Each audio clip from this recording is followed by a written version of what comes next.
নমস্কার বন্ধুরা, স্মৃতি ব্লগে সকলকে স্বাগতম। তোমরা সবাই কেমন আছো? আমি তোমাদের আশীর্বাদ ঠাকুরের কৃপায় ভালো আছি। তো আবার একটা নতুন দিনের গল্প নিয়ে নিয়ে চলে আসলাম। দেখো, সকালবেলা ঘুম থেকে উঠে কাজ করে আসলাম তোমাদের বাগান ব্যালকনি বাগান দেখাতে। উঠেছি অনেক সকালে।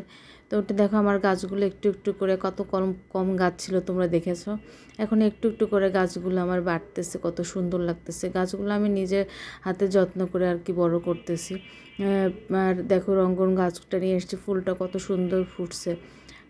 দেখতে এত ভালো লাগে যে কি বলবো তোমাদের কেমন লাগে অবশ্যই কমেন্ট করে জানাও। এইগুলো গাছ আমার একটা গাছ একটা সন্তানের মতো, সেই ছোট্ট একটু ডাল নিয়ে এসে লাগিয়েছে। এখন কত যত্ন করে, একটা পাতা নষ্ট হয়ে গেলেও যেন খারাপ লাগে। তো যাই হোক, দেখতে থাকো ভিডিওটা।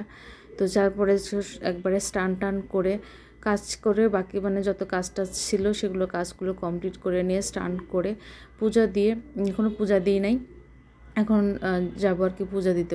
তারপরে এসে রান্না করব। অনেকটাই বেলা হয়ে গিয়েছে।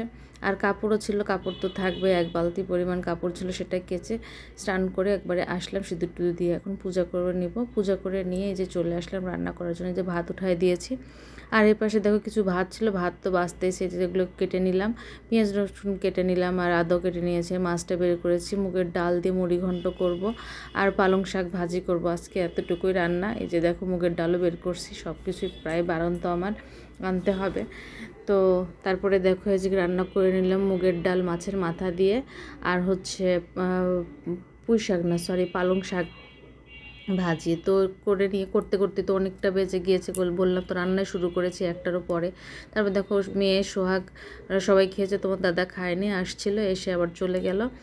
আর মেয়েকে নিয়ে তারপরে গেলাম প্রাইভেট থেকে যে চলে আসলাম। আর মাথায় যেহেতু মেহেদি দিয়েছিলাম, আগের দিন শ্যাম্পু করা হয়নি, সেটা আঠা আঠা হয়ে গেছে। আর অনেকটাই প্রচুর গরম লাগতেছে। তারপরে কিন্তু স্নান টান করে সন্ধ্যাবাতি দিয়ে নিলাম, দিয়ে নিয়ে তারপরে আসতেছি। তো তার সন্ধ্যে দেওয়া শেষ হয়ে গেল। তো সন্ধ্যে দিয়ে এসে একটু বসছি। তো ভিডিও কিন্তু আজকে বেশি কিছু ছিল না, বেশি কোনো ভালো কোনো গল্পও ছিল না, এই ছিল ভিডিও। তারপরে যদি ভিডিও ভালো লাগে থাকে অবশ্যই লাইক কমেন্ট করবে। সবাই ভালো থেকে সুস্থ থেকে